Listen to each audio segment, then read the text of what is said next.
And it was me. I fucked up. The reason why this didn't work out is because I didn't hold up my end of the bargain. The reason why this didn't work out is because I wasn't the best possible person that I could be in the situation. And now that I know I wasn't the best possible person I could be in the situation, this is how I plan on moving forward. This is how I plan on being a better person.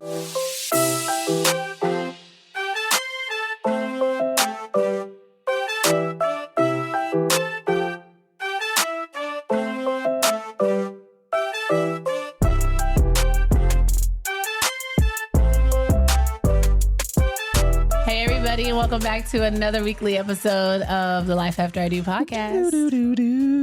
You're here today with me, as always, Nisha G, my lovely plus one, who's stretching his vocal cords this lovely evening for you. I'm like sexual chocolate. That boy good. Really? Good and terrible. Good and terrible. Good and terrible. Good and terrible. I believe the children are our future. Thank you. Treat them well and let them lead the way. Thank you. Thank you. Six chocolate. Six chocolate, everybody. I'll be here all week. Bye. Hi, babe. Hey, Booskies. How you doing? I'm good. How are you? I'm tired of the motherfucker. Yeah. I have to concur with that. We've been lifing. We have. Look here. I don't know who decided to have us be booked like this, but it's exhausting. It's just life. And it's because summer's coming up. So, we also intentionally book things for ourselves because we have the little one. That's life. If it were up to us, be in the bed. We would be in the bed. Always. we would go out, do our thing during the day, whatever, come back home about and 5:30. And just relax. By 5:30, we'd be in the bed with dinner, watching a movie. Oh my gosh, that sounds so amazing. Right? Dinner in bed sounds good. Right. We leave the nightlife for the young ones. We should schedule a dinner date, but at home with takeout. Right. And it should be with from no, not schmuck. You don't want smack noodles? I know. I want like when I think of takeout, I immediately think of rice and spice. Or my other one. What? Of Alessandro. Orange chicken. Oh, grappa. Oh my gosh. Can we do that? Can we plan that? We're going to do it soon because have to plan it ahead. She's going to be out of school. It's going to be terrible. I know. We have to plan that ahead. So that's what we're going to do. That we're going to plan a date night. I want a date night at home in bed with takeout and a fun movie with our door closed, just us and cheeks. That's all I want. Yeah. See, I feel like I don't get credit enough for we go. Taking it easy. Here we go. It's the simple things that bring me joy, really. Okay. How was your week, Wilson? My week was really good. It was good. We celebrated Grandma V's 89th birthday. That was really fun. Yeah. Happy birthday, Grandma V. Happy birthday, Grandma. Happy birthday, Grandma. I think she enjoyed. I love to see that when you're, especially even now, I love being around family, but I think as you get into your later years, that really just genuinely brings you simple, pure joy just to be surrounded by your loved ones. She was like, I just want to watch y'all. That's what she said. That's what she said. I'm just looking at I'm just looking at y'all. But that brought her joy. I'm just looking at folks. Yeah, but that brought her joy. Like when she was talking with Auntie Lisa, and when she was talking about how they took the kids to Universal Studios, and she was on her little cart and stuff, and she said, "I just had such a good time just watching them have fun." Think about. I'm not there yet. I know, but that's what I'm saying, and that goes into the different phases of life. So this just brought up something else for me because my nephew, he's going into his first stage of independence, right? Okay. So he's going to be leaving for college and stuff, and so we were talking, and I was asking him, I was like, "Are you excited? Are you nervous? Like what?" And he was like, "Honestly, Auntie," he was like, "I'm a little nervous," and I was like, "Why?" And he was like, "Bill's about to get real." He was like, "Because I'm on my own." And I was like, I know. I said, the great part about it is that no one is going to be there to tell you what to do and what your next step should be. And the worst part about it is that no one's there to tell you what to do and what your next step is, right? I said, but this is one of the most exciting parts in your life. Each stage comes with a new experience. You think you were figuring out who you were in high school. Oh, right. You finna get into it now. And then in your 20s, you really think that you're so you're so like fast forwarded that you're the one that has been granted the feeling and know-how of everything. And and you're going off of feelings, which is great. Right. But I was trying to explain to him, like, we had that whole conversation about him going off to college, being independent, being responsible, whatever. And then when we went to his graduation dinner, we were just talking about like the different stages of life, like your 20s, your 30s, your 40s. And I was telling him going into my 30s, I was super excited. Like I wanted to be in my 30s, like so bad. And he was looking at me. He was like, what? Like, why? He was like, why do you want to get older? Like, what? Why is that something? It's something. That's something you don't understand until you older. And that's literally what I was trying to explain to him. I was like, when people try to have these conversations with me, Demarie, it's hard for you to understand that because you haven't been in life long enough to have some some real experiences that really shape who you are. Right. I said everything that's going to go on in your 20s is shaping you, but then it's going to give you like this different perspective going into your 30s, and then all the shit that's going to happen to you in your 30s is going to give you this different perspective going into your 40s. And I guarantee you, most of the shit you cared about in your 20s, you ain't going to give a damn on your 30s. And that's literally what I told him. I said the things that were so important to me that I would die on a hill on in my 20s, and how I figured, and like how I said what my life would look like, what I was going to accomplish by 28, what I was going to be when I'm 30. I was like, it all went out the window. I said, but now as I'm like approaching my 40s, I was like, I feel I'm starting to get that feeling that I got at the end of my 20s, going to my 30s, going into my 40s. Oh, okay. And the reason the reason why is because now going into my 40s, I feel as though I'm able to better put certain things into perspective. Okay. I am able to kind of like look at myself and my habits and things that are important to me. And I'm starting to let go of versions of me that I thought is what I wanted to be, and being honest with myself and being like, boo, that was the idea you had of yourself. And you had that idea because of what you thought it would look like and how that would translate to how people thought about you. Right. Does that make sense? And now I'm getting to a point where I'm just like, you can either take it or leave it. Now, it doesn't really matter. I'm not going to try to shape myself to be something you accept. I'm going to shape myself to enjoy whatever time I have left here. Let me interject with this. You are also bringing back parts of you from that I really enjoyed. Yeah. Yes. That I really enjoyed. Yeah. Because my baby been getting it in the gym. She been getting it in. Yeah. Right.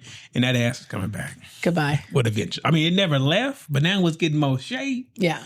And I'm like, but that's what I was trying to really explain to him. Like, you get to a point, and you made me think about that comedian. I can't remember the comedian name, but they were talking about as you get older, and especially when you start going into your 40s and 50s and 60s, you start your bucket of fuckets. She was like, your bucket of fucks, like eventually you run out of them. And she was like, and one day you wake up and you look in the bucket it's empty, and there's no more fucks to give. So and it's gone. And when she was like, and let me tell you how freeing that is. Right. When you look in that bucket, I'm almost there. When you look in that bucket and ain't no more fucks to give, she said, and that's when life really starts.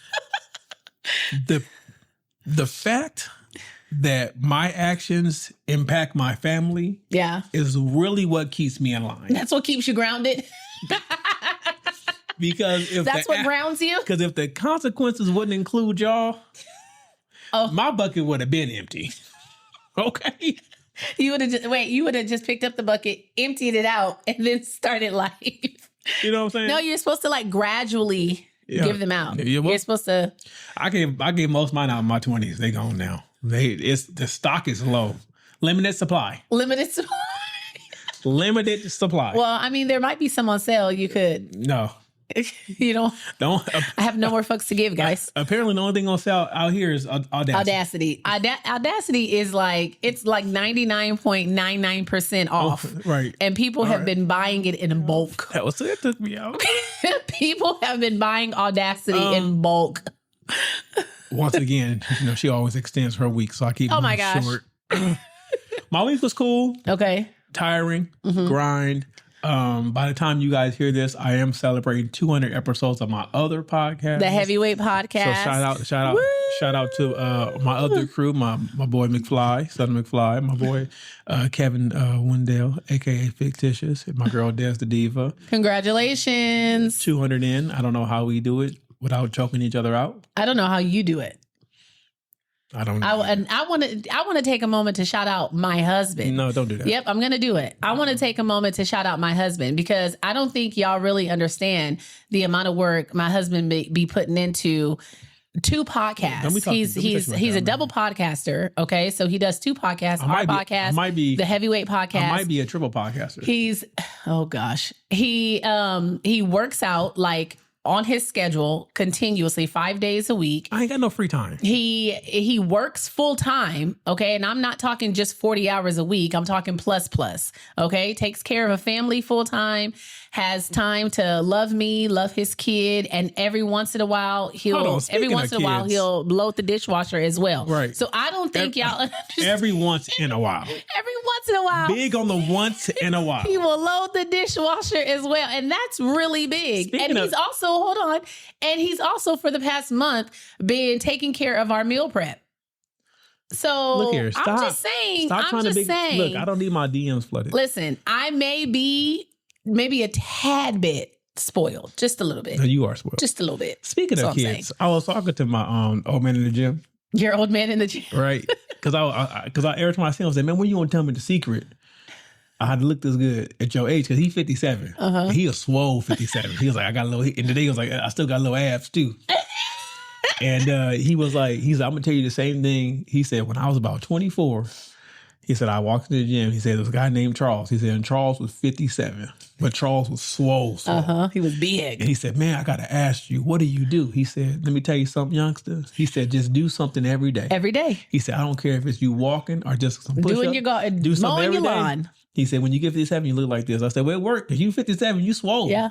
You swole. I think it's the activity. Right. You just have to stay active. You have to stay moving. Like, that's what my granny used to say. You have to move. Yeah, you got to get it. If you don't move, you setting yourself up. And also, speaking of kids, y'all boy, I got baby fever. It's back. It's back with a vengeance. It comes in waves. So we just have to wait for this wave to pass. We just have to wait for this wave to leave his body. That's all, guys. It's back. Don't worry. It's back with a vengeance. Don't worry. And I don't know. It's something in the air? Because here's the thing. Here he goes. Everything. Here he goes. Because I look at my daughter and I'm like, oh my God, my baby, not my baby. And I'm in my mind, I'm like, in a couple of years, she's going to be a goddamn preteen. Yeah. And I'm not going to have my baby. I need a baby. That's not a reason to have a baby. I need a baby. Now, if you would have came with a better reason than that, that would have been great. I didn't think it would bother me as much, but now I really do want a son. Now, I know it's a 50-50 chance. There's no guarantee you would get one. I know it's a 50, but even if it's a girl, I'm going to just raise her like a boy. That's what I figured. Be tough on her. Okay, I have so many different questions. Just right. I have so many different questions about that. I'm gonna let her like be with you, but not like be with you. Oh, like we come on, get this trash. Absolutely not. Come on, we finna go. Absolutely not. We finna go hit these weights. You're not gonna have my baby girls out here emptying trash cans. It don't even matter because you know what? I was telling the guy in the gym today. I was like, it don't matter. I said, because my daughter can't wait till she's 13. Because she said when she's 13, she in this gym. She said she don't understand why the gym is hating on her. Right. Why she can't be in here. Because she really wants to go. She really wants. Okay, but that's why I told you, I think I'm just going to start buying little by little stuff for just the corner of the garage. And then that way we can have, because she really wants to deadlift. Are you going to use it? I am. Yeah, okay. I'm going to hold you accountable. Oh. See what I did there?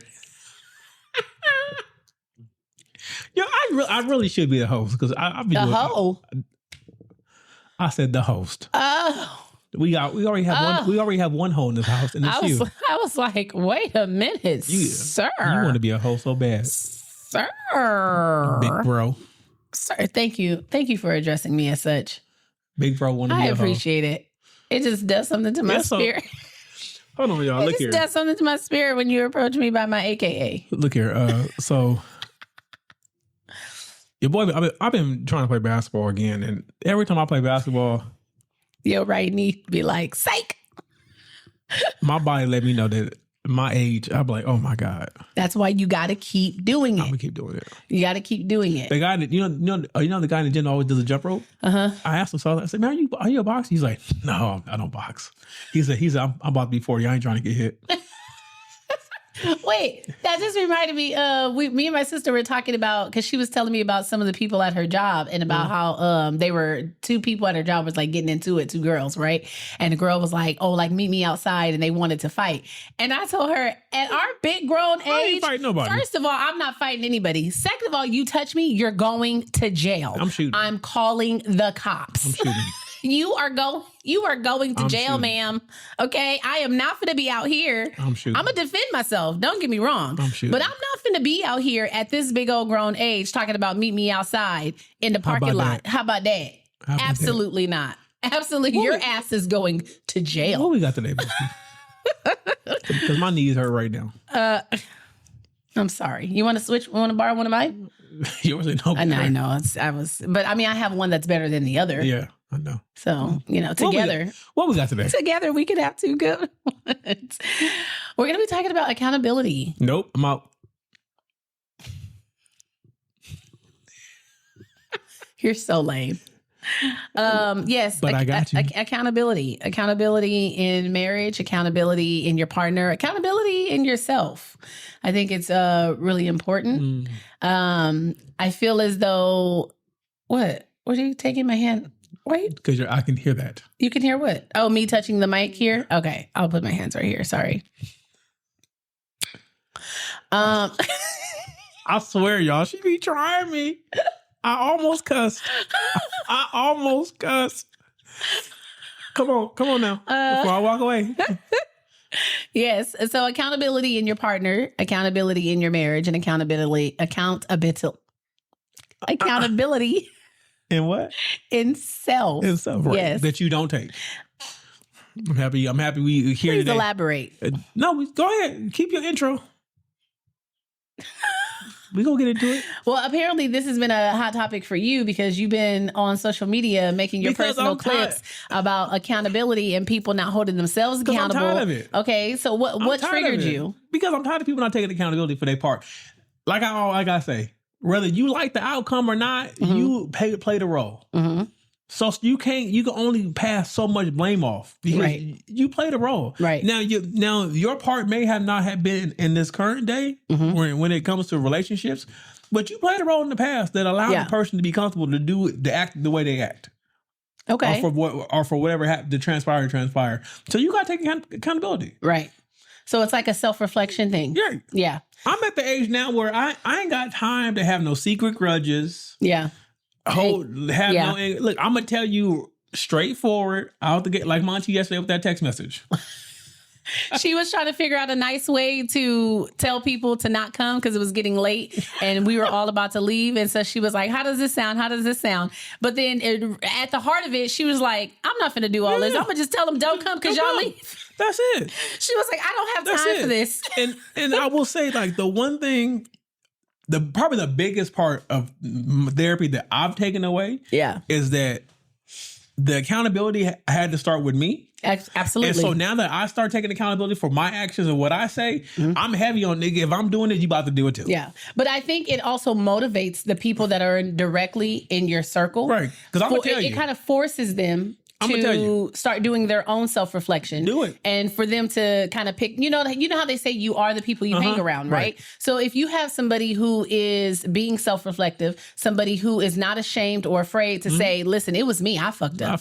The reason why this didn't work out is because I didn't hold up my end of the bargain. The reason why this didn't work out is because I wasn't the best possible person that I could be in the situation. And now that I know I wasn't the best possible person I could be in the situation, this is how I plan on moving forward. This is how I plan on being a better person. And when you have people who are in your immediate, circle and they see that, you're setting up the model, right? And then you're also letting people know on Front Street that you also don't tolerate. I'm not tolerating. You don't tolerate any behavior that's outside of that. Right. You know what I'm saying? And that's another thing why if I have something to explain, I'm not going to text it to you. right. I'm finna call you. Right, because there's not going to be any miscommunication about something being taken out of context and the way it sounded. You're not finna read it with your attitude. Right, when it wasn't with my attitude. Right. And apply it to me. Right. So I'm gonna go ahead and call you and tell you. You're gonna hear all the tones in my voice. Right. And then you'll be able to make and then assess the situation. And then assess the situation. Right? And then I've gotten to the point to where if what I say, whether it piss you off or not, right. I said it. Right. I'm at peace. Yeah. All I can control is how I'm going to react to your reaction. Yeah.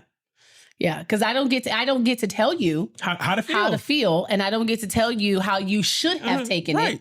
I'm just here to tell you that all I can tell you is how I meant it. Yeah, so you're basically like, that's it. I'm just acknowledging my emotional needs. I'm letting you know. I'm gonna let you know, like today, for instance, earlier, I acknowledge what you said. That's not how I meant it. Right. I acknowledge it. Right. That's how, and then I told you, just so you know, this is how I heard it. And I said, I acknowledge that. Yeah. But that's so not what I meant. That's not what I meant. Right. And I think that was a perfect example. The example was today when we were getting ready for, to record for the podcast. He came home and I was just now getting myself together, and he made a statement. He was like, oh man, well, I thought you would be further along than you are now. Mm-hmm. And so I stopped and I was like, I said, now let me ask you a question. And he was like, what? I said, what purpose did that statement serve? Because I can tell you how I just internalized that. I can tell you what my ears are, like the undertone of that, when my ears are picking up. Mm-hmm. And then you proceeded to say, yeah, but that's not how I meant it. I was just making a statement of, I just thought that you would be further along. Yeah. And I explained to you, but from my perspective, what I'm hearing is, what were you doing this whole time? So now that we got you on. Hold on. But I say that because when I think about my response in saying that to you, mm-hmm. in my head, I try to be accountable, and I'm like, why? What about me mm-hmm. made me feel like that's what he was insinuating? And the thing about it is like, were you wasting time? Could you have managed your time better? Should you have been further along? Did I say that though? No, you didn't. Okay. You know what I'm saying? But that's how you took it. But that's how I took it. Mm-hmm. But I took it that way because of something in me. Okay. And that's the whole idea and point around today's topic. Accountability. Right? That's where the accountability comes from. Because when he made the statement, immediately on some level, I felt defensive. I felt like he was trying to throw a sneak attack, or he was trying to say something without saying it. Mm-hmm. And so I had to think to myself, what is it about me, my thinking brain, mm-hmm. my thinking heart, about mm-hmm. the statement that you made? And you didn't come in with an attitude. Not at all. You didn't say it like, oh, well, I guess you're not further along. And it was nothing like that. There was no energy behind it. He literally just made the statement, I just thought you to be further along. And immediately my brain was like, attack, defend. Attack, defend, And so I'm just like, what was the purpose that the statement served? Because I felt like I was in a safe place. I was talking to my person. Shut up. I felt like I was in a safe place. I could relay my feeling in the moment. I just walked in the house with the assumption that I'm like, okay, let me hurry up because she'd been on it. Yeah. But when because I had already sent you the outline and yeah. So I was like, okay, let me get to it. Yeah. And then when I saw what I saw, okay, well, based on prior information that I had, I just thought I was assuming that I would be the one rushing. Right. Yeah. And that's all I did. And that's why. But you was like. But that's why I can appreciate that we can still have that type of dialogue, because that could have easily it could have been a whole argument. It could have been a whole argument. It could have been a whole argument. Mm-hmm. Just me replying with, what was the purpose of you mm-hmm. saying that statement? And then him getting an attitude, mm-hmm. and then me getting an attitude that he's getting an attitude, because I'm like, oh, so now I can't state how I feel. You came in and stated how you, it could have went completely left. Right. So I do want to I want to acknowledge and appreciate the fact that we were able to mm-hmm. go through that little, and work it out. Say thank you to Dr. Williams. Because my therapist has been working on me. Okay. Bye. So since we are talking about accountability, give us some talking points from a woman's perspective. Okay, so I can't say female. Y'all don't like saying, but y'all females. That's side note. We were walking into Target, and he goes, if I was somebody you didn't know, and I said, what were you saying? Like, and I acknowledged you as, oh, this female over here. He was like, would you be offended? And I was like, absolutely. And he was like, why? You are a female. I said, but it's the way in which you say it. Like, you refer to me as like, don't do that. Like, oh, this female over here, like I'm nothing. Like just this female. Woman, so he was like, but if I said, this woman, I was like, absolutely, I'd be okay with that. Okay. Because that sounds. And then what I say after that? That sounds softer. Then what I say? What'd you say? Not this female walking in the Target. Such a butthole. Yeah. So when we talk about accountability, first thing that comes to mind is acknowledging your emotional needs. Okay. You have to own your own feelings before you can expect your partner to understand them. Okay. Mm-hmm. So again, the example that we gave earlier about the interaction that you and I had, mm-hmm. I had to really think about what was it about myself mm-hmm. that made me feel like you were trying to sneak attack me with that statement, And then when I thought about it, that's when I started thinking to myself about my own self-reflection and trying to hold myself accountable. Mm-hmm. Did I manage my time, as best as I could between the time that I texted you, like the outline and everything that we were going to do? Did I maximize all what I was trying, like, you know what I mean? Like, or was I just scrolling? Right. Was I, as the old people would say, pussyfooting around? Oh, not that pussyfoot. Was I pussyfooting around? And if I had to admit it. You was? I was scrolling. I was on YouTube. I'd be moving slow sometimes. If you don't put an actual time limit on it for me, so where your daughter I'd be moving slow. So where your daughter get it from? No, because I be giving her time limits. When I'm on time limits, I get a shit done. But don't come for me. See, now you're coming for me again. Now you're coming for me again, okay? I just asked the question. Jeez, I got to talk to the therapist about why I feel so defensive sometimes. Yeah, you really do. Because you be coming for me, and I feel like I have to. You need to work on yourself. Shut up. You need to work on yourself. Why you keep hitting me with your strong ass? Stop. Okay, so owning how you feel before you can expect your partner to understand. But that goes both ways. Mm-hmm. Mm-hmm. I feel like all these points go both ways, right? Absolutely. Because I understand now that it is not good for me to talk to you when I'm angry. Correct. Because nor is it good for me to listen to you when you're angry. Because it's going to be some love in there. It's going to be hard for me to fish it out. Right.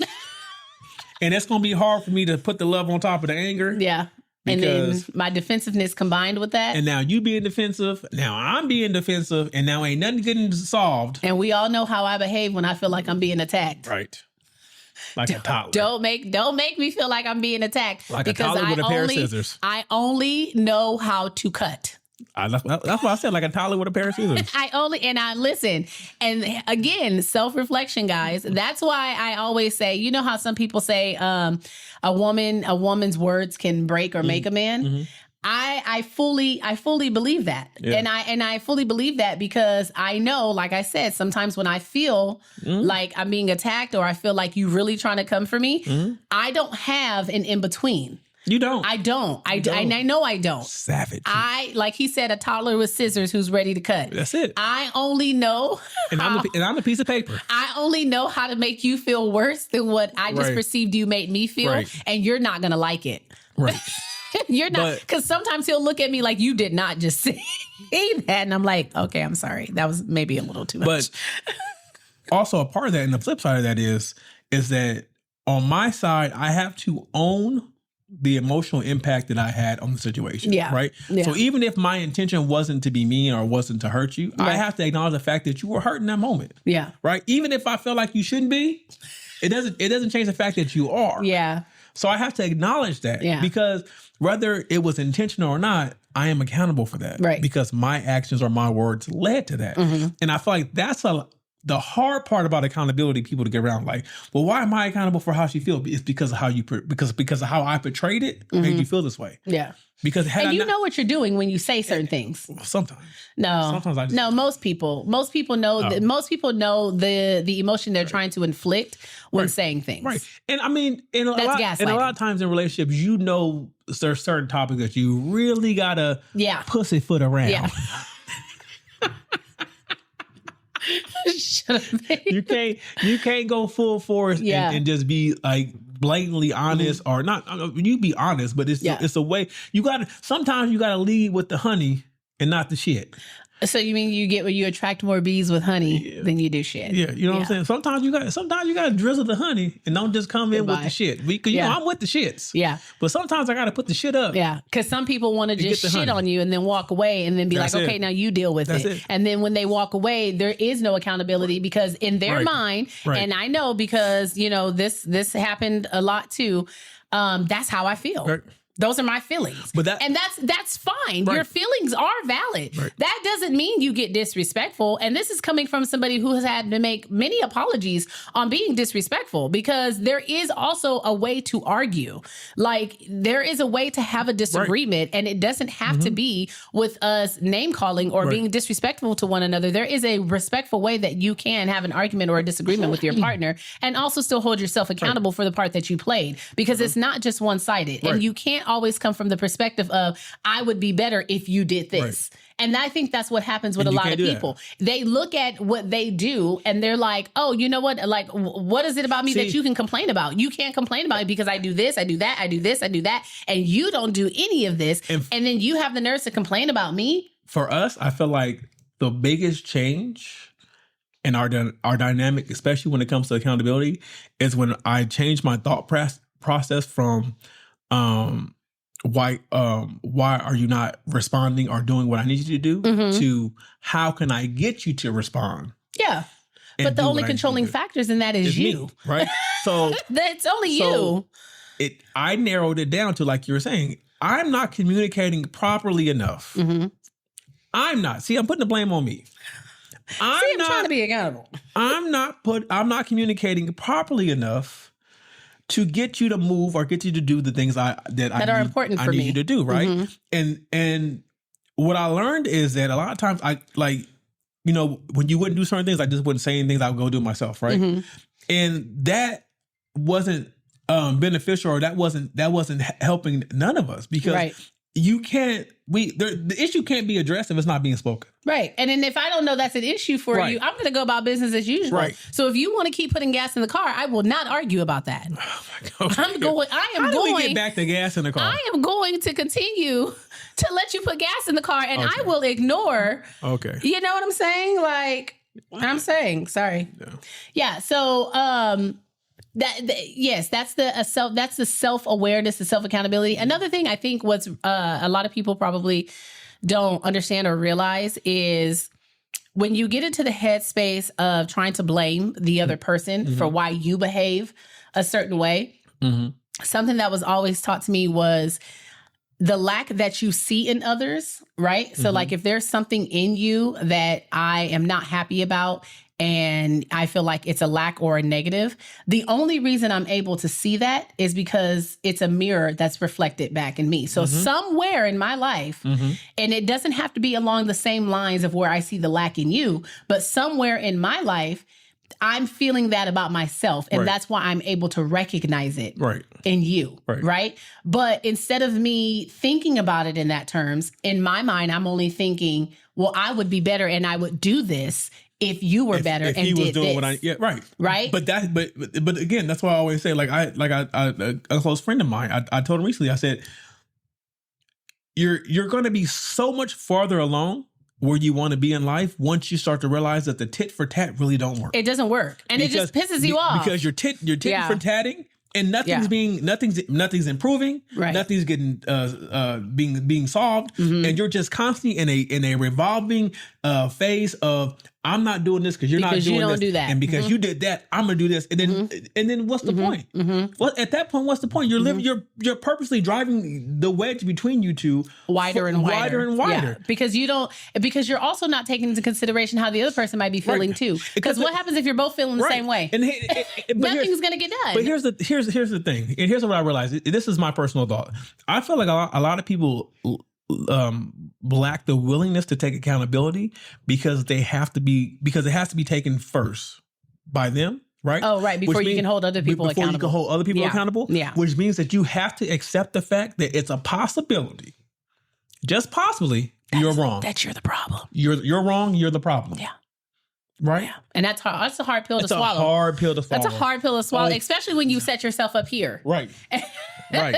You set yourself up here as the person who Right. I don't understand what you could complain about because Right. I'm great. I'm perfect. I'm perfect. I'm doing A, B, and C. Yeah, but I need you to do. I'm doing all the things that I expect for you to want you to do. Right. But that goes back to. But you are assuming that's what I want from you. That goes back to, I don't know how many episodes ago where it goes. You have to love people in the way they perceive love. Yeah. Right? You can't just say, well, this is how I perceive love, so this is what I'm... No, but that's not... You know what I'm saying? I bought you flowers on Valentine's Day. Like, I can't love you how I want to be loved because you be mad. Bye. Because you be like, you're not feeding into me. And I'm like, you're right. I'm feeding into me twice. Bye. Goodbye. But I have to be accountable for that. Yeah. You know what I'm saying? Yeah. The other is avoiding passive aggression. Okay. Holding in frustration only grows more bitterness, That's people. You got to break the silence. So you got to speak it. Don't bury it. Okay. And remember, there's a respectful way to do that. There is a respectful way to come to your partner and say, hey, I'm not feeling fulfilled in this area of our life or of our relationship. And I feel like this is what I would need. That kind of takes me to, I had heard, I think we talked about it a little bit on a previous episode where a therapist was talking about, even if you feel like you're not getting everything you need from your relationship, just try to focus on your partner, right? Just focus on your partner and focus on their needs and see if that can also inspire them, right? To be like, okay, well, my partner is meeting A, B, and C. Like I said that I wanted more dates. Yeah. He's taking me out once a week. I said that I wanted more family vacations. He's making sure to be financially sound and plan out something for us every 6 months. And when you see that effort happening, you automatically, I mean, at least for me, you start having that reflection like, damn, well, what have I not done for him? Or how can I be better for my husband? How can I be better for my partner? You know what I'm saying? So maybe just try focusing on your partner's needs instead of focusing so much on your needs and beating up your other partner for not fulfilling your needs. Focus on their needs. Take the attention off of yourself for a second and find joy in trying to like love on your partner and love them in a way that they perceive love and see if that can inspire them to want to do the same for you and see if you can get what you need out of your partner the whole time, right? So if he's complaining that you don't cook enough. Okay, well, pour into her that makes her feel loved and inspired, and then maybe she'll be like, you know what? Let me cook for him. Like I want to. And that's what I was going to say too. Like it's the process of protecting her peace, right? Because we always talk about protecting a man's peace, right? Yes. That it is a big thing. Yes. But it is a flip side of that, right? You have to create a environment to where she feels safe and loving, where that she can be the peace that you want. Like you can't expect her to be peace for you. You can't expect her to be prepackaged peace. But you constantly bringing her hell. Yeah. Yeah. That don't go together. She's not gonna come with prepackaged peace. That's plaids and stripes. Bye, Maurice. You're so stupid. That's plaids and stripes. What the hell? I gotta stop watching Vampire in Brooklyn. You do. You really do. He watches it like it just came out. It's one of my favorite movies. But you have to, like, I understand, like, the way I talk to you, the energy I bring to the door affects the energy that was here. Absolutely. Right? So if the home is calm and everybody's peaceful and quiet and they kind of do their own thing, and you come up in here with the wrath, and I come in here like a tornado, it's not gonna look good. I'm disturbing the peace. Absolutely. I'm disturbing the peace. And we know how I get when the peace is disturbed. You get ghosts. I said, listen here, what you not finna do? We up in here cuddled up watching a movie, relaxing, and then here you come up in here wanting to be loud, got an attitude. Right. No, that's no, sir. I really do try. We finna leave and go to Yogurt Land. You can have the house to yourself. I really do try to not bring work home with me. Yeah. And I've actually gotten to the point now where work don't even affect me. Like, when I clock out, that's tomorrow's problem. Go ahead. But it is a thing. Like that you have to be each other's peace. You do. But here's the thing, and this might be a controversial thing, but me personally, I'm speaking for myself, because I think that some men would be like, okay, but why can't she initiate, or why can't, this is the thing. if you are considered, I'm going to put air quotes on it, head of household, you are the man, you are the provider, you want to be, this is the problem that I have, like with some men, you want to be looked at as like you're the person taking care of it all. You're the one shouldering the most weight. You're paying the bills. You're taking care of the family. You pay the mortgage. You make sure we have food on the table. You're doing all right. You're doing all these things, and we are supposed to look to you as like our safety, our security, our protector, our financier. We're supposed to look to you for all of those things, right? But when it comes to the emotional aspect of it, you got to be there too.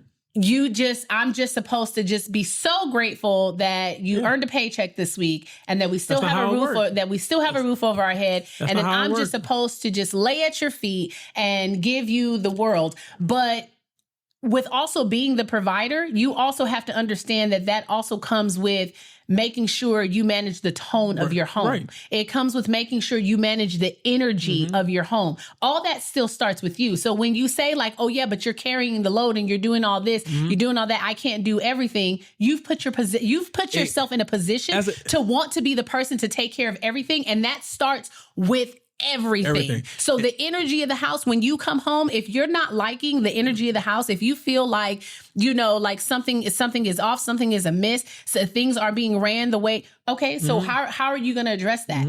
How are you going to address, because you're the leader. We're following the leader. There's a difference between duty and responsibility. Right. Now, if I'm the leader, I'm the leader. I'm in charge here. It is my duty to make sure that there's the resources are here that are required to run the day-to-day, right? That's my duty. Now, whether I go out and get that via working, hustling, or whatever, right? As long as we're taken care of, that's my duty. As long as the material, earthly things are taken care of, that's my duty. Right. My responsibility is to make sure that emotionally and mentally you're taken care of. Right. So they're separate tasks. Right. But they're both as equally as important. And the same falls for the women. Like, right. Yeah. But it's even more so because as the leader, as the man, if you're the man and you say you're the leader, and that's how you've positioned yourself. That's how you position yourself. Yeah. These are requirements, both of the duty and responsibility are both your requirements for your role. Yeah. Now, if you're only taking care of half of that, you're lacking in your role. Right. So you when she comes to you with issues, you know what I'm saying? You can't be mad at her if you're not fulfilling all of your duty and all of your responsibility. Yeah. Yeah. You know what I mean? Right. Because it is your responsibility. It is, I feel like personally, I know a lot of men are not going to agree with me, but I do feel like personally that it is my responsibility that my woman feels that she can be soft with me, that she feels that she's safe with me, that she feels she's protected with me, right? And Lord knows, I know you feel that way because you be lost in the sauce whenever we together. If I don't tell you there's a pothole in front of you, you're going to walk into it. Don't push it. I don't know what I do have eyes. Okay. But like I told him yesterday, because we were all having this discussion too at his family's house. And I forgot the statement you had made, but I had told him, I said, listen, I'm going to tell you like I always tell you. If it's something I don't feel I need to be concerned with, I'm not going to concern myself with it. If I need to concern myself with it, then I will. But I'm not going to. We were talking about in short, she said, if I know you got it, why I'm worried about it? Why would I worry about it? The point is that you tell me not to worry about it. I'm not going to worry about it until I need to worry about it. Right. Listen, like we said, going back to the whole, this is the environment you have created, right? It's not about me being lazy because if I need it's the trap that I have set for myself. If I need to get something done, I will get it done. If it's something like when you were down from your accident, the point is that things still got done. You know what I'm saying? Like things that I wasn't normally responsible for, I had to take care of because it was my point now to step up because my husband could not. Okay. So it's not a matter of me just like taking the hands off the wheel and just being but you have created an environment for me where you are safe and I don't need to be concerned with certain things. And and until I need to be concerned with them, I will. But if I don't need to, Why Okay. would I? I'm That's what I'm saying. I'm gonna just give a rundown of the rest of my points because we're running short on time. Okay. So, some other key points, right, about accountability. I'm gonna just list them off and give it a quick comment on each, right? Mm-hmm. Being transparent with the finances, that's important because being transparent with the money is allowing her to feel secure and safe that everything is taken care of financially. You don't want them to be in the dark and then all of a sudden, like the reaction a couple weeks ago, you get the eviction notice on the door. Yeah, that would be. And now you ain't been working. Yeah, and we had an experience like that once, and it's not right. It ain't cool. Right. That was a learning part of our relationship in our early 20s. We got through it, but I'm just saying. See, a little PTSD kicked in for a second. Right. Another point is admitting when you're wrong. Now look here, this is something I do. If I'm wrong, I'm gonna say I'm wrong. It took you a while to get there, though. It did take me, but now I'm comfortable in it. It's like stretching rubber bands. I feel like my bad. I messed up. What we want from here? Now that I acknowledge that I messed up, we ain't gotta talk about it. How are we gonna fix it? We still do need to talk about it, though. No, but also you have to understand that taking accountability is not weakness. Telling that you're a woman or telling your partner that you're wrong, that telling them how they make you feel or what that is not being that's not gonna mess. That don't mean you're weak. That's not gonna mess with your masculinity. If anything, I feel that makes you more masculine because you're owning. Yeah, you're owning your emotions and your responsibility. And I see that as you trying to be an effective leader. Right. And also, you know, uplifting her in public and private. Now, look here, y'all know you can cool down on that a little. If y'all know me, Big Bro here, I give Big Bro her props all the time. Bye. You know what I mean? That just sounds so stupid. Give Big Bro her props. I give Big Bro her props all the time. I agree. I feel like it has always been my take to love her just as loud in private as I do in the public. Yeah. That's always been my take. I don't know if she's always felt that way, but that's always been my stance. Yeah. I love her just as loud in private as I do in public. Another point is I do try to create space for her voice, even though sometimes it irritates me. Again, that's another topic of stretching rubber bands. Especially when she do that damn pop. Don't do it. Don't do it. And I think this point is I think this is very, very, very, this is key. Consistency over grand gestures. Mm-hmm. Right? Mm-hmm. So I can't just sit here and constantly do the same thing and say I'm sorry, and then the I'm sorry or my bad is the consistency. Yeah, and then I try to do something great to fix it up, and not but you don't change the behavior. The consistency is that is saying, okay, I apologize going forward because I tell the time I'm working on it. I ain't perfect. He's not. He's definitely, like I said, this is one of those stretching rubber band moments. And I'm not. Excuse me, I'm not perfect, but what I know is that the more I work on it, the more I catch myself in situations and they get better. Yeah, and because it's all about creating new habits of communication. For us, in particular, for me, it's creating new habits of communication with my wife so that I can express myself properly to her, so that she can receive my message properly. Yeah, right. And another thing is, I don't point out her flaws. I don't. No, I do not. We have not often. Sometimes I got to be like, you got to do a little better here. You gotta like last month I rated you a 9. This month you were a 7. So if we can just work back up to that 9. Because every month I tell her, look, you got your performance review coming up. Okay, good dang on by. You got your performance review coming up. So. You go have your performance review coming up too. Oh, it's great. 10 out of 10. Would recommend. No, I'm fighting for more child support. You get the whole check. I'm fighting for more child support. So, yeah, it's just, I don't know if you want to run through yours too. But. So I know we went over avoiding passive aggression, owning triggers of past hurts. Okay. The emotion belongs to me, even if he's the one who triggered it. So again, back to the example. That was my emotion. Right. I have to be accountable to that. I have to find what's inside of me that makes me feel that way when he makes statements like that. Mm-hmm. Consistent follow through. I can ask for consistency if I'm inconsistent with my commitments. I can't ask for Yeah. consistencies if I'm inconsistent with my commitments, right? You gotta so go both I ways. can't ask something Duality. of him. Oh, here he goes. Duality. I can't ask something of him that I'm not showcasing That's it. myself. Right. So stop asking me for money. First of all, I don't ask. You just I take get money. I get money deposited You take it. every week. Okay.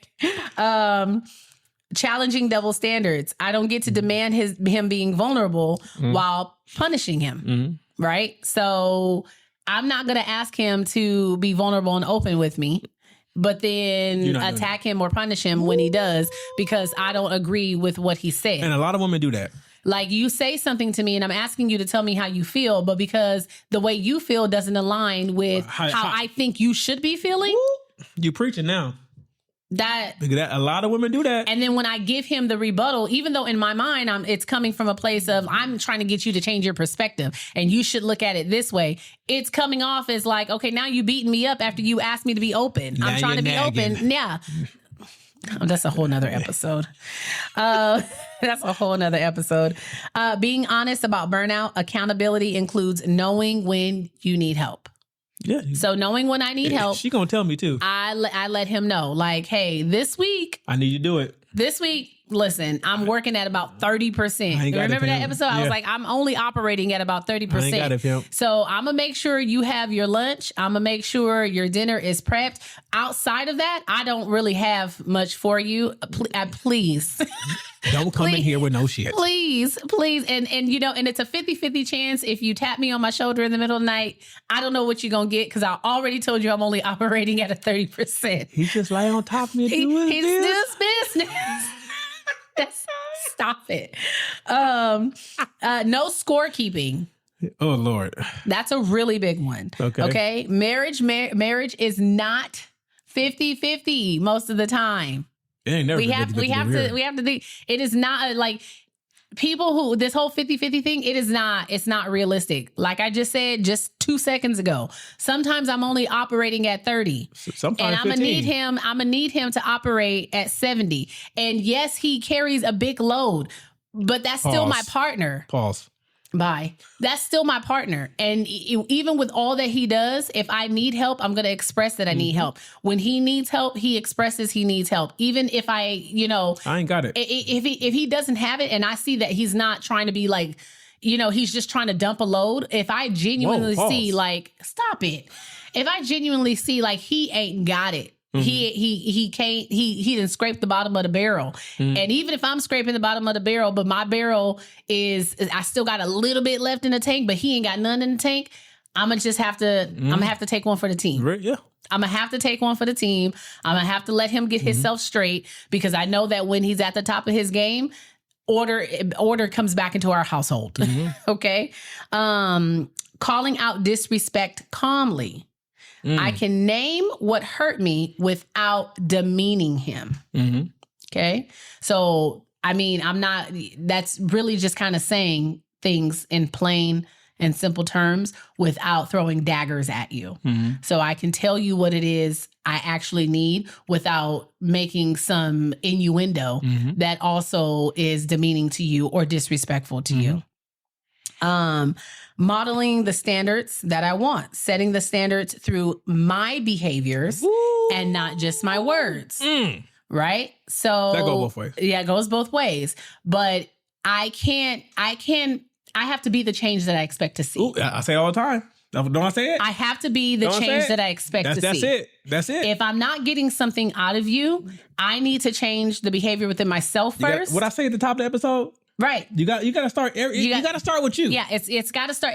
There's no way around it. You have to start with yourself. Yeah. And sometimes those are really tough pills to swallow because it's hard for us to think of ourselves as like the issue or the problem or us contributing to the downfall of a relationship or us contributing to why something didn't work out or why this person is behaving the way that they are or why my wife or my husband doesn't do the things that I'm asking them to do. And it's very simple. And I gave them a list and you have to be the change that you expect to see within your partner. It's just plain and simple.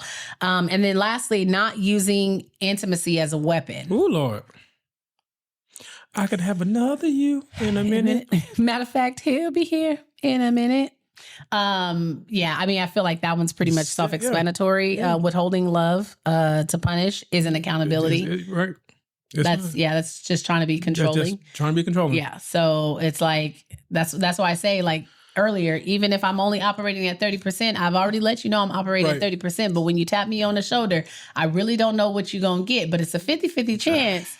It's going to be a 50-50 chance you might come out on top. You might be successful, you know? And if not, I'm just going to climb on you and do my Shut up. No, you're not. No, you're not. I'm just climb on you and do my business. So no, you're not. Here are some things that accountability will look like for you if you're trying to practice it, right? Okay. You gotta check in with yourself often. Yeah. You have to reflect. Right? Yeah. I try to reflect on almost every interaction I have with my wife and with certain people that tend to, especially anything that gets me out of my nature. Out of character. Out of character. Yeah. They were able to, they had that much control over you. Yes. That they got you out of character. Yeah. That's one thing. You have to apologize and change. Now we understand that the change is not going to be overnight, but it has to be small changes, small consistent changes over time, right? Mm-hmm. Because you can't just keep apologizing and not changing, because at that point you're lying to yourself and you're lying to them. You're just glossing over the situation, right? And it also helps to go have some type of therapy. Like I'm a champion for therapy or coaching. Have someone that you can talk to that will tell you the hard truths and have an unbiased opinion about things. All my opinions are biased because I'm just playing. Bye. But they had to have an unbiased opinion, especially when if you're dealing with your own personal relationship, whether you're talking to them about your spouse or whatever the case may be, right? Or talking to other married people. Right. Please. And then when it comes to accountability within your relationship, sit down with your partner and see, hey, is what we got going on, is it working? Is it working for us? Do a performance review of the relationship. Right. And then reevaluate what the new needs are versus the old needs, and how we can get to a place where we're both content and friendly and happy. And then roommates. And then you have to call out each other in a respectful manner. Mm-hmm. You have to approach them and say, hey, you've been doing this and this is bothering me. Hey, have you ever thought, can I ask you why you're doing this? Because I don't like the way you do this, or the way you talk to me. Like, you have to have these conversations, because the issue has to be known for you to move on, right? Yeah. And the most important thing you can do to have accountability in a relationship and a marriage is that you have to honor the agreement and you have to follow through on your promises. You cannot tell your partner or your spouse that you're going to do X, Y, and Z and you keep doing A, B, and C. Yeah. That's not going to work. It's going to just build resentment. It's going to show them that you're not serious about growing or trying to improve the relationship. So if you say, hey, I'm going to take you on more dates. Can I never see a date? And you never see a date? Because look, in my mind, look, we had this conversation. I said, my wife said, I want to date more. And I said, okay. And then it was literally just one date a month. But it was more than what we was getting. Yeah. Now we just record for dates. Or we're gonna have a bed date with takeout. Remember? I kind of count our gym dates as dates. Oh yeah, we go to he changed his work schedule so that we could go to the gym every morning together. So that was really great, and I love that gesture because he changed his whole work schedule around, and it may not be the most convenient thing to do, but he did it so that he could prioritize us and some time together. And then we get to go to breakfast and stuff on Fridays. Yeah. So it's the little things. It's the little things. It's the little things. Before we move on to our 2 cents, I'm going to just read this. You guys can take it as a word or not. Take it as a word. It says, accountability is a gift we give ourselves and each other. It says, I care enough to grow, not just for me, but for us. Whether you're the wife or the husband, accountability is the bridge that keeps love alive, even when life gets hard. That is a true statement. Nice. So that's a word. For me, it's a word because it's true. Yeah. It may not be a word for y'all. I like marriage isn't about being right. It's about being real. Well, girl. And that's like literally one of the reasons why we really wanted to like do the podcast. Like obviously it gives us time to spend with each other, and you know, we like to do the funny stories. We love doing our reactions and stuff like that. And then when we have episodes like this, it's because for so long so many people think that what they go through, they're the only people going You're through not. it, you know. And then when they see people who have been together for like as long as we have or longer, and they just like have an assumption like, oh, well, that's because it must just be easy for you guys to like, because you get along. It's not. Lord knows we like we still go through things. We have gone through challenges, you know, with our own insecurities. We've gone through challenges with our finances. We've gone through challenges, you know, just us changing as individuals. And we constantly have to kind of reinvent, you know, the relationship in order to want to stay in it. And that's the thing. We still are at a point where we want to stay in it. But it doesn't mean that we're not going to go through challenges. It's not going to mean that there's periods in which I'm not, you know, 100% happy in my relationship. My husband's not 100% happy in his relationship. But we're not intended to be 100% satiated all the time because that's not how you grow. Yeah. The only thing that make a relationship last is determination not to leave. Right. That's it. Right. And we're both still in the headset that you still here? Yeah. If you still here, I'm in it. All right, then let's move forward. I mean, plus the fact I'm not starting over. I mean, so if this one don't work out, it ain't gonna be another one. I mean, I've heard what the dating pool is like, so I heard it's a cesspool. I guess I'm gonna stick beside him. All right, guys. So good discussion, babe. Good go. Let's go into. We might do a series on this. Oh goodness, yeah, maybe we'll have to start. We'll work on something for that with you guys. So we'll bring in some other couples too at different stages of marriage, and we'll have that as a discussion. Yeah, so let's move right on into our 2 cents. Okay, let's start with this one. My date asked me to pay for a free meal and I refused. Oh, okay. Crazy. I went to go meet a guy for a first date at a restaurant that he chose. We met in the parking lot and he had a medium-sized box with him. When I asked what was inside, he said that it was work-related and that the restaurant owners were clients of his. He was a salesman for something. He disappeared for about 15 minutes while I was being seated at the restaurant. It was a bit awkward to be sitting at a table all alone for the first time for the first 15 minutes while he double booked our date with work. We sat down, we chatted a lot. He wasn't ready to order for the next 30 minutes we were at the table. I decided to be a good sport about it, even though I had been sitting at the table now for 45 minutes and hadn't ordered anything but water. During the chatting, he admitted to me he trades goods for meals at the restaurant that we were at. If, for example, the goods that he's selling is worth $100 retail, the restaurant will give him a meal that's worth the same. He said that the cost of the goods are much lower than the actual retail price, just as the cost of the restaurant for the meal is lower than what the menu price is.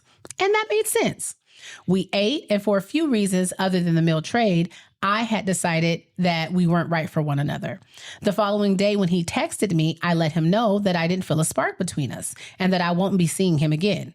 He then texted me that I owed him money for half of the meal. He said it was customary if a woman decides it's a one-time thing that she should pay for her half of the meal. I would, quote unquote, sort of agree, but in this case, he didn't even pay for the meal at all. So I'm not sure. Is he talking to me as if I had an agenda that had gotten a free meal out of him for going on the date before I even met him? But am I the asshole for not paying for a meal that was free and we never received a bill? First of all, no, you're not an asshole. The meal wasn't free. He bought it for the meal, so it wasn't free. He did pay something. He just didn't pay in cash.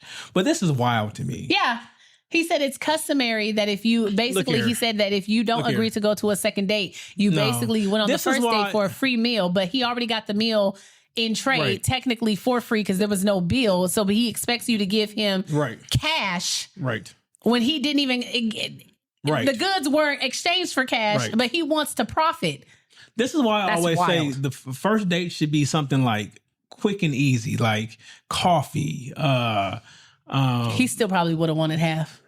Go to a bagel shop, something. He still probably would have wanted half. You're not an asshole. You're not an asshole. I wouldn't give him a dime. I just want to respond after he texted that. I just want to respond it again. That's fine. Blocked. Okay. You can feel the way you feel. I got a free meal, and we can all move on with life. You should hit him with one of them old quotes. What the hell that got to do with the price of tea in China? Just respond with hashtag Heliante. What the hell? What the hell? What the Heliante? What the Heli Cyrus? Okay, last one. Am I the asshole? My husband will invite his family and friends over without telling me until the day of. He then expects me to cook, clean, run to the store, prep, and cook everything. I finally just decided to leave the house the last time he told me because I only had 4 hours to the arrival, so he canceled. The thing is, his family is constantly judging and talking about each other. So when he says it doesn't matter, they don't care, I know and he knows that he's full of it. Mm-hmm. Also, it's not just tidying the house. We are not regularly stocked in food or drinks to have people over. When I got home, I asked what he was planning on having for dinner, and he responded, I don't know. I guess it's a good thing that they aren't coming over anymore. Now he's sulking, saying that I'm the problem because I can't just go with the flow. I've told him multiple times that I just need a couple of days notice just to get the house in order. But he insists that I am being difficult, uptight, and uncooperative.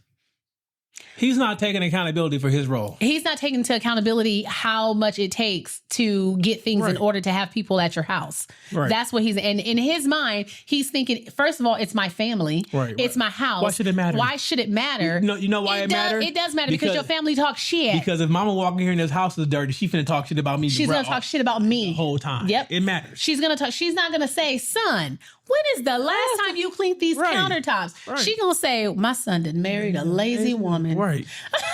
Did y'all see them countertops? Because she know, like she said, his family talks shit. All the time. And they talk shit about each other. So I know if things are not in order, right? And then some of you might be saying, well, if the house is constantly clean, then that wouldn't be a problem. BFFR. But hold on. It's like, even if the house is constantly clean, she just said that the house is never stocked. So he expects her to drop everything and go get everything and stock shit and up. And then cook everything because his family is coming over. Like, it's not going to happen. If he comes to me and says like, everybody's coming over at 2:00 and it's 10 a.m., you can go ahead and send a mass text and let them know that we will reschedule for next Saturday. Right.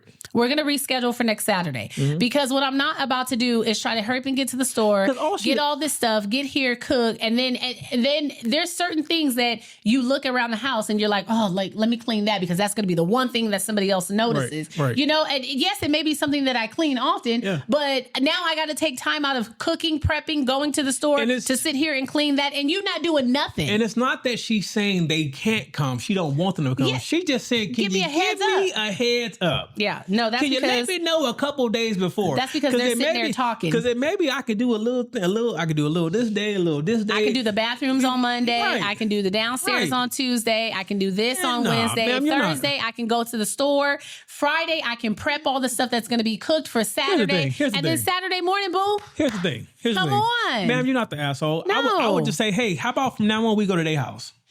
Right. Why we could never go to... Why can't we do a same day planned trip to their home? Right. Let's do that. Right. Let's give them a 2-hour notice. Right. And tell them we're going to be coming. Right. Pull up. I can't. Well, this has been another episode of the Life After I Do podcast. If you're not doing so already, don't forget to like, comment, share, all of the things. Follow. Tell a friend to tell a friend to tell a friend. And then tell their grandma and their mama. Yes. And the Heliante. What's the Heliante? The Heliante. The Heli Cyrus.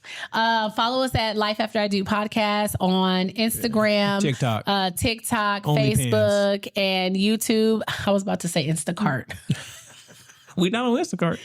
You can also Flip. You can also write into us at lifeafteridopodcast at gmail.com.